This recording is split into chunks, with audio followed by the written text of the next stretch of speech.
5 راتیں ایسی ہیں کہ آقا کریم صلی اللہ علیہ وسلم نے ارشاد فرمایا ان راتوں میں اللہ دعاؤں کو قبول فرماتا ہے۔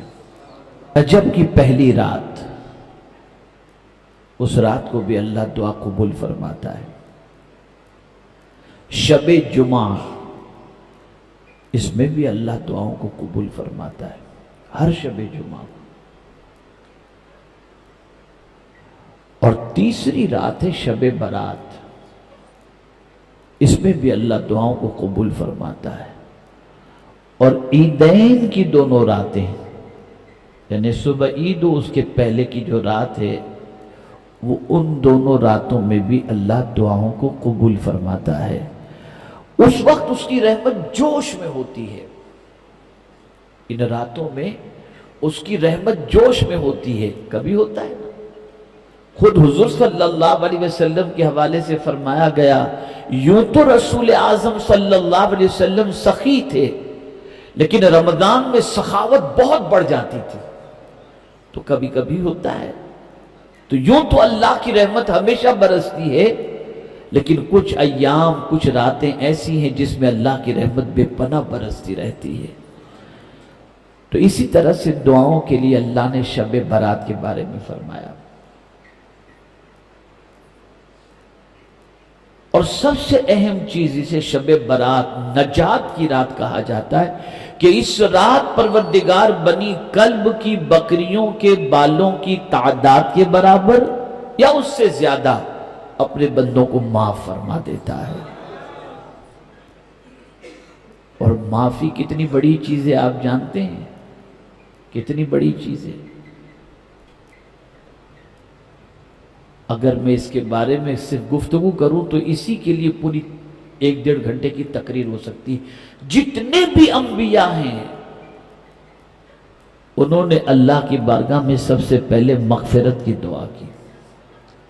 ربنا اغفر لی ولوالدی، حضرت ابراہیم علیہ السلام کی دعا۔ اولیاء کی دعا، ربنا اغفر لنا ولاخواننا الذین سبقونا بالایمان۔ اور خود حضور صلی اللہ علیہ وسلم سے رب نے فرمایا، وَقُلْ رَبِّ اغْفِرْ وَارْحَمْ وَأَنْتَ خَيْرُ الرَّاحِمِينَ۔ اے میرے محبوب آپ کہیں، اے میرے رب بخش دے، رحم فرما، اور سارے رحم کرنے والوں میں تو سب سے زیادہ رحم کرنے والا ہے۔ تو مغفرت بہت بڑی چیز ہے، بہت بڑی چیز ہے۔ تو اس رات یعنی شب برات اللہ اپنے بندوں کی مغفرت فرماتا ہے، اپنے بندوں کو بخش دیتا ہے، اس کے گناہوں کو معاف کر دیتا ہے۔ اور بخشش یہ اللہ کی طرف سے بہت بڑا انعام ہے، اس لیے استاد زمن کہتے ہیں، بے سبب بخش دے نہ پوچھ عمل، نام غفار ہے تیرا یا رب۔ اور یہاں تک کہ مغفرت کی دعا امت کے لیے مانگنے کا حکم بھی اللہ نے اپنے محبوب صلی اللہ علیہ وسلم کو عطا فرمایا، وَاسْتَغْفِرْ لِلْمُؤْمِنِينَ وَالْمُؤْمِنَاتِ۔ اس سے آپ اندازہ لگا سکتے ہیں کہ مغفرت، بخشش کتنی بڑی چیز ہے۔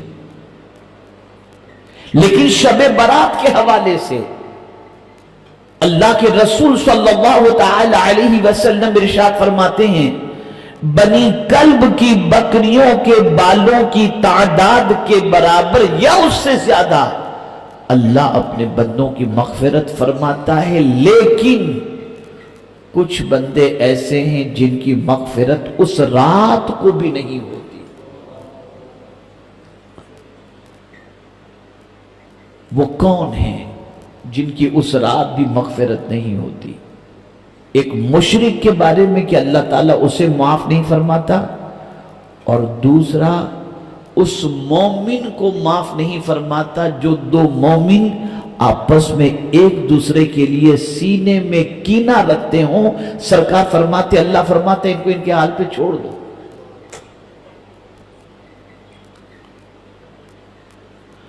کسی مومن کے لیے دنیاوی معاملات کے سلسلے میں سینے میں کینہ رکھنا، یہ اس رات جو مغفرت کی رات ہے، اللہ اس رات کینہ رکھنے والے کی مغفرت نہیں فرماتا۔ فرمایا گیا حدیث شریف کے اندر، اللہ فرماتے ہیں ان کے حال پہ چھوڑ دو۔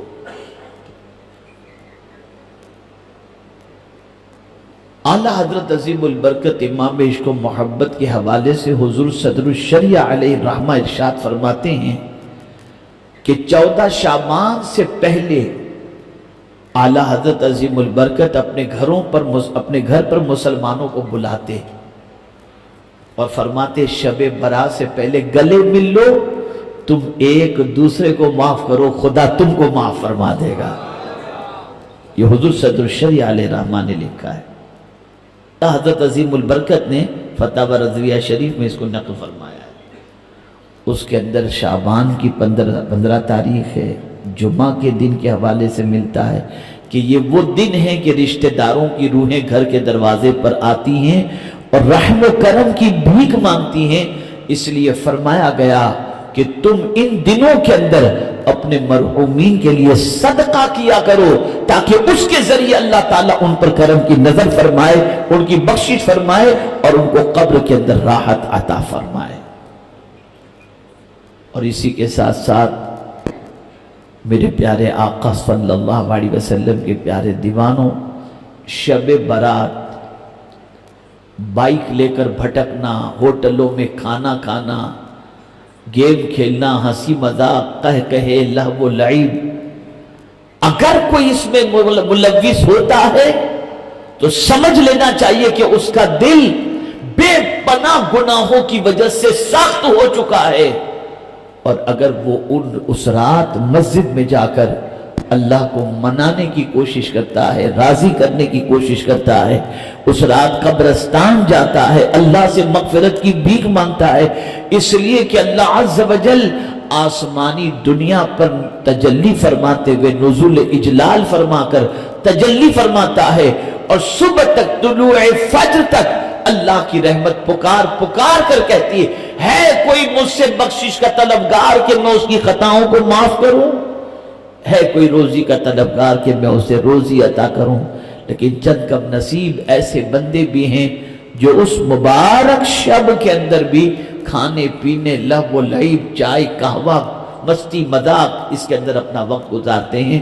تو ان چیزوں سے اپنے آپ کو روکو، اور وہ رات جو زندہ کرنے والی رات ہے، دلوں کو زندہ کرنے والی رات ہے، عبادت میں رات جاگنے کے لیے ہے، اس رات کی قدر کریں اور اپنے لیے، اپنے مرحومین کے لیے، مومنین و مومنات کے لیے مغفرت کی دعا بھی کریں، اور اسی کے ساتھ ساتھ قبرستان جا کر کے مرحومین کے لیے مغفرت کی دعا کریں، ان کے لیے ایصال ثواب کریں، اور یہ ہمیشہ کا معمول بنا لیں جمعہ کے دن خاص طور پر اپنے مرحومین کے نام سے کچھ نہ کچھ صدقہ کر دیا کریں تاکہ ان کو قبر کے اندر راحت کی دولت نصیب ہو جائے۔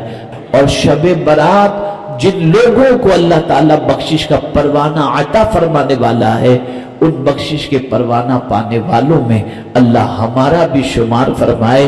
اور اسی کے ساتھ ساتھ چند کام شب برات میں کرنے ہیں، ان میں سے ایک کام پہلا تو یہ ہے عشاء کی نماز اور فجر کی نماز جماعت کے ساتھ پڑھیں۔ دوسرا کام یہ ہے رات کو کثرت سے نوافل پڑھیں، لیکن اگر نمازیں پہلے قضا ہو چکی ہیں تو پہلے قضائے عمری پڑھیں، اس لیے کہ جس پر قضا ہو اس کی نفل اللہ قبول نہیں فرماتا، تو پہلے قضائے عمری چاہے جتنی رکعت اللہ توفیق دے، لیکن جو نمازیں فرض آپ کی قضا ہو چکی ہیں اسے پہلے ادا کرنا آپ کے لیے ضروری ہے۔ اس پر ادا کرنے پر اللہ عز و جل نفل ادا کرنے سے زیادہ ثواب ادا فرما دے گا اور کرم کی نظر فرمائے گا۔